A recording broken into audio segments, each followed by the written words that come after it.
We had shotgun mics on you know, backup mics everywhere, digital. All we had was digital audio recorded. We're setting everything up real fast. You know, no way to prep. They didn't have any sound barriers or anything. This was just a big open conference room, and we were ready, gave them the red light, and when that music began to play, we were all just in a trance. We were sitting back going, oh my gosh, my DP keeps looking at me like we just hit the mother lode, man.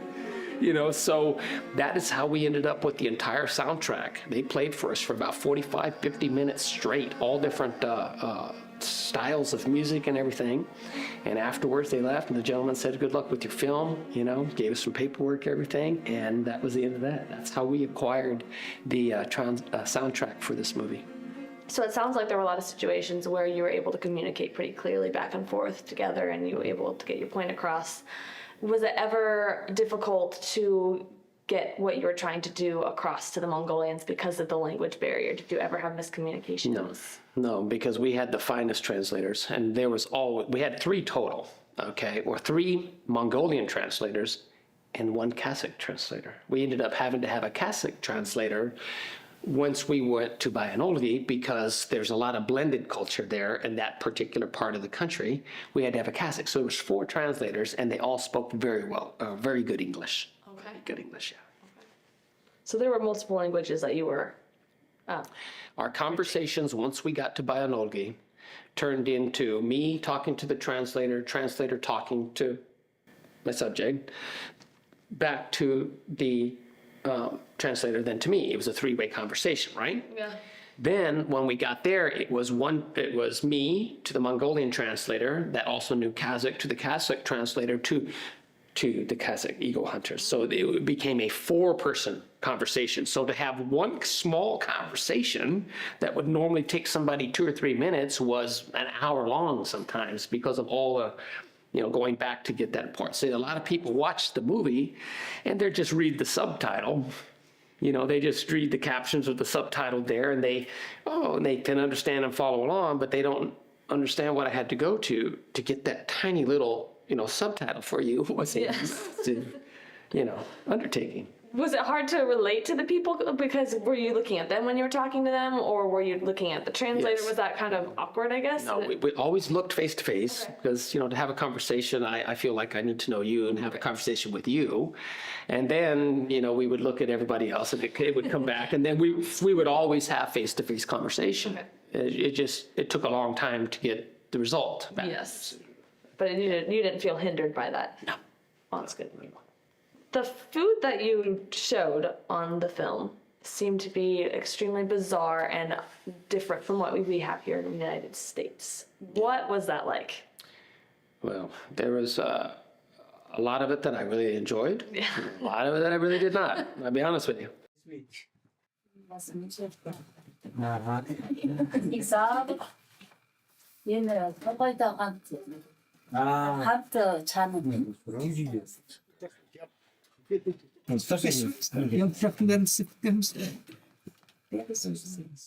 It was a bit of a culture shock for us, for sure, okay?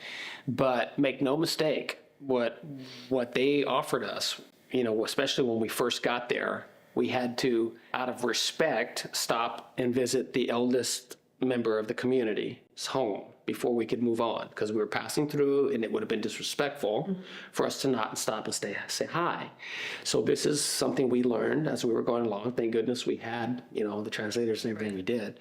So when we stopped at her house, that's why she was throwing candies up in the air as we were coming through the door, because it was an honor for her to have us there, and she was letting us know that, and by throwing these candies all over the floor on us. So we didn't know what that was too until later. But so make no mistake, when they brought that sheep into and, you know, butchered it right there on the floor, that was the highest honor we could ever receive. In case you're wondering what's going on, we have been really honored today because they're going to slaughter a fattened sheep for us. And in their culture, anytime you have new visitors that have never been to your place before, it is a custom and tradition for them to slaughter a fattened sheep and then celebrate and have meals for the following days. So that's what's going on right now. Very honored that they're doing this, and I'm going to find some way to give them a gift for what they're doing.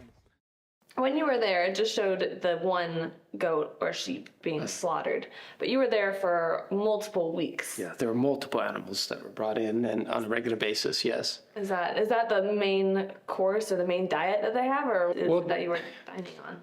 They're nomadic people, so they eat whatever they grow, whatever they raise. They have cattle, or not really a cattle, more of a yak-looking kind of a creature. I don't even know what it is, to be honest with you, and I'm really good at this stuff. I specialize in human and nature genre. There's some animals out there I couldn't even identify, but I know that there's camels, I know that there's horses, and there's different varieties of sheep. What I understood from that is that these are the horses that they've prepared for our hunt. So we're actually going to be using these horses. I'm not too clear on how we're going to get the horses from here all the way into the mountains. It may be a very long journey to get to the mountains to use these horses, but I believe we're going to be coming back here to pick them up. Not too clear on that, but that's what I got from the conversation.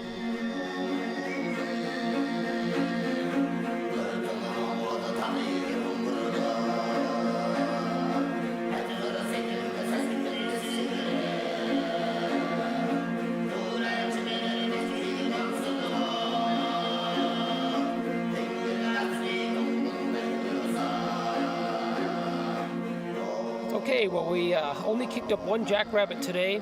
We got an early start. The eagles did not get a chance to see the jackrabbit before it made it into its den, so we were unsuccessful today on our first hunt out.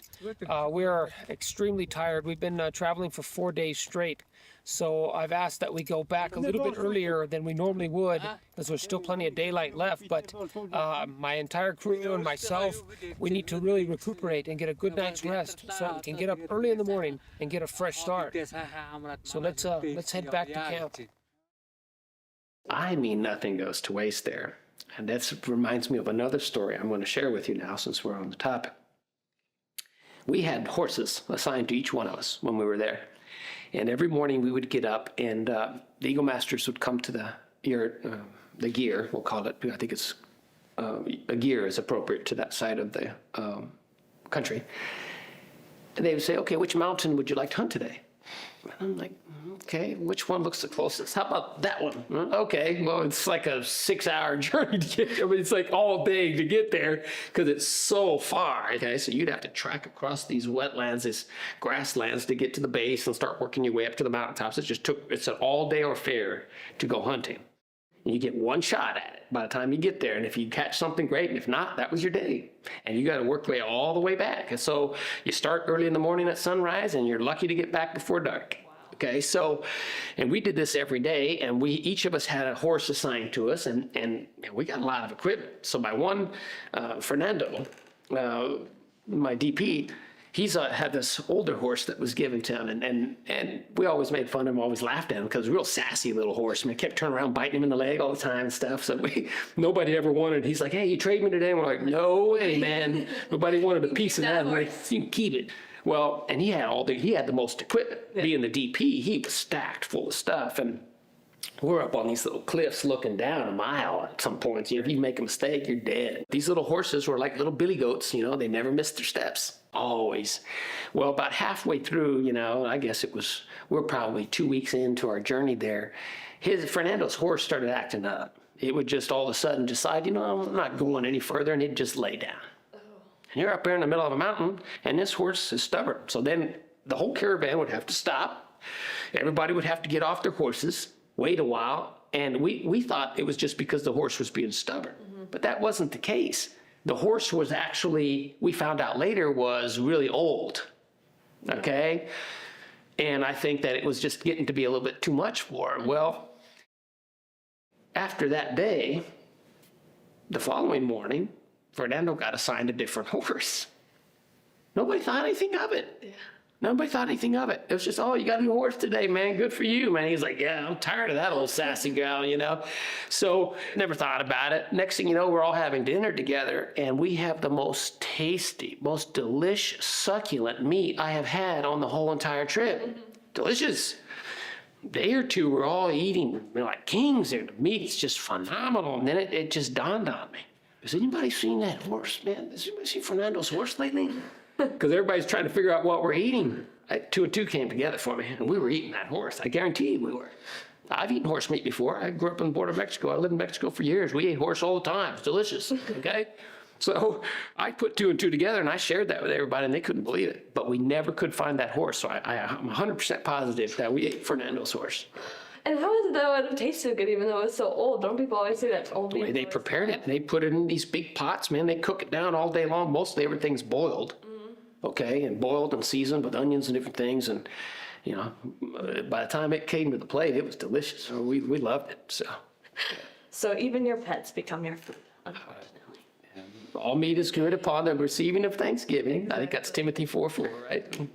Look at the scriptures, so I'm not going to say anything about that. So even Thomas, having eaten the parts that he ate, hey, as long as he received it in Thanksgiving, I think we're all good, That right? was good, yep. So the candies were actually a gift of health to you. Yeah, That was what yeah, they we were didn't for. know anything about it, but like I said, nothing goes to waste out there. Right. Absolutely nothing. Okay, so they have herds of animals, herds of sheep and goats and different types of animals and different types of cattle and horses and everything. Well, part of the job for the kids in the community is every morning they go out with little shovels and they collect all this stuff. They collect it all and would bring it back on a wheelbarrow and they stack it on top of their houses. And it took me a while to realize why. So they use it as an energy source, okay?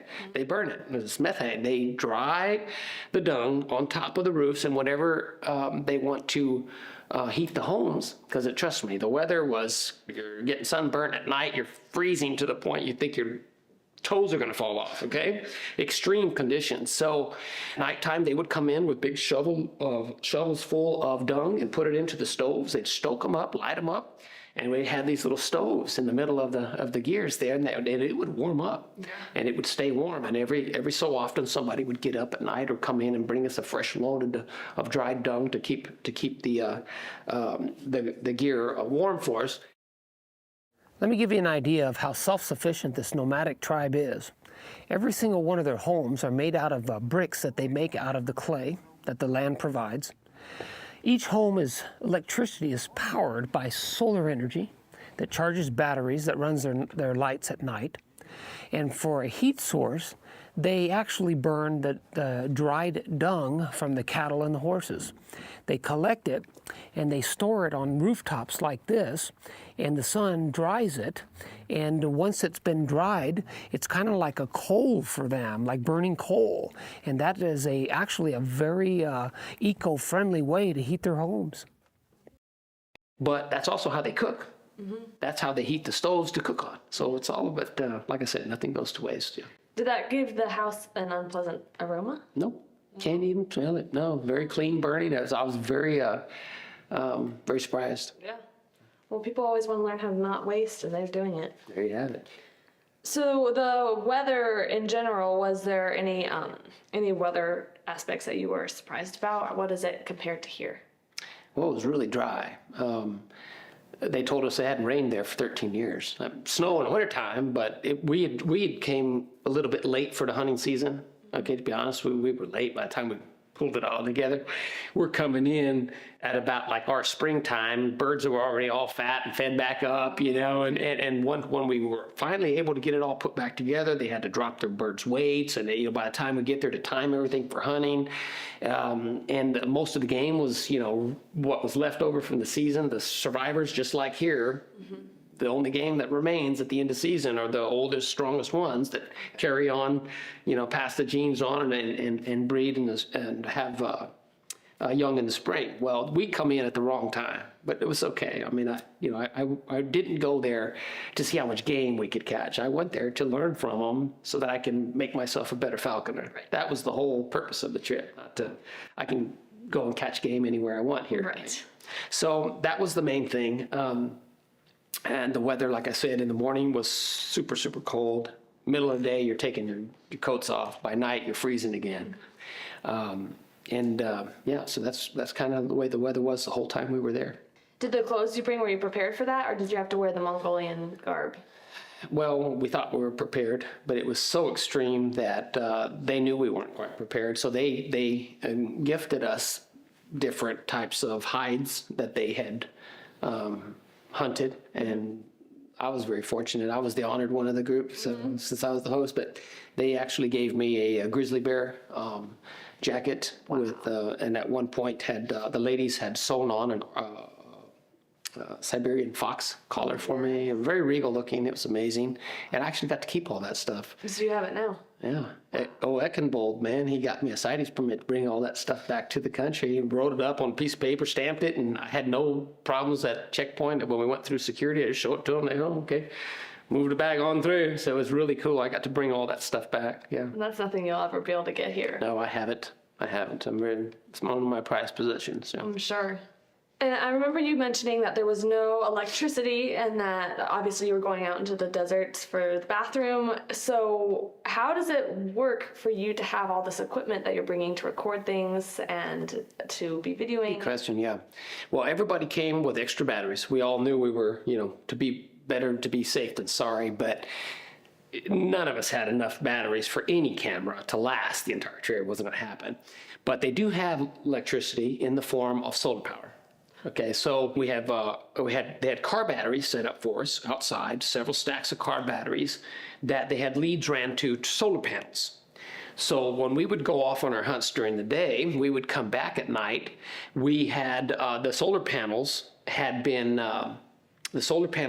charging these batteries all day long.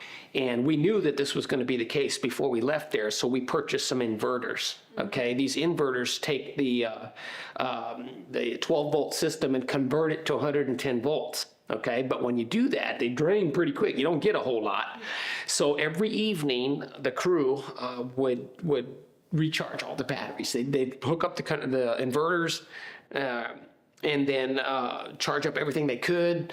They would quickly open their laptops, pull the cards out, download everything. And there were some nights, you're waking up at 2 o'clock in the morning, still downloading content, okay, so you wouldn't lose it all. Yeah. And at some point, we lost, because of losing power, we didn't have enough, and we lost the upload, that we actually never recovered the files. So we lost a lot of stuff that was amazing that couldn't be shown on the film because of it. But that's how we managed to bring back this, what we'll call cinematic gold in the first place, was by transferring power from solar to batteries to the inverters charging computers, to be able to transfer the files to hard drives, and that's how it all took place. So even just getting the footage itself was... Major challenge. Yes. Major challenges. What we've got here behind us is our sleeping accommodations for me and my crew. It is known as a gear. It is the traditional family home for the people of this region. Believe it or not, it wasn't here just 3 days ago. When they found out for sure what day we were coming, they had 1 day's notice. The entire village came together and constructed this in 1 day. So come on inside and let me show you what it looks like.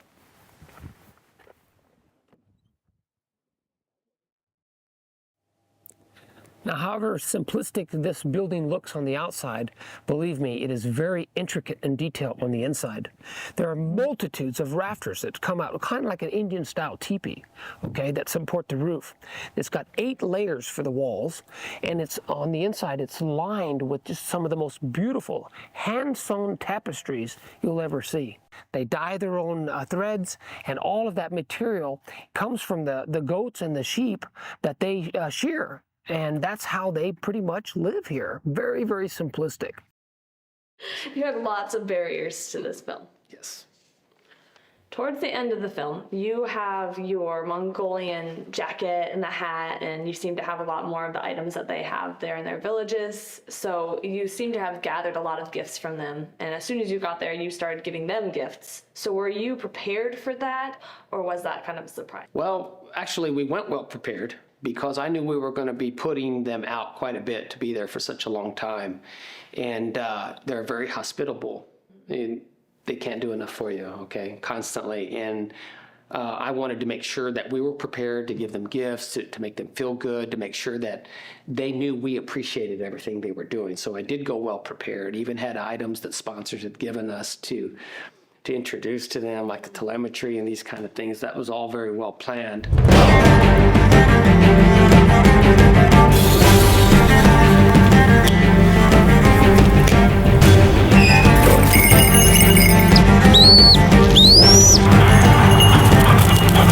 Let's go.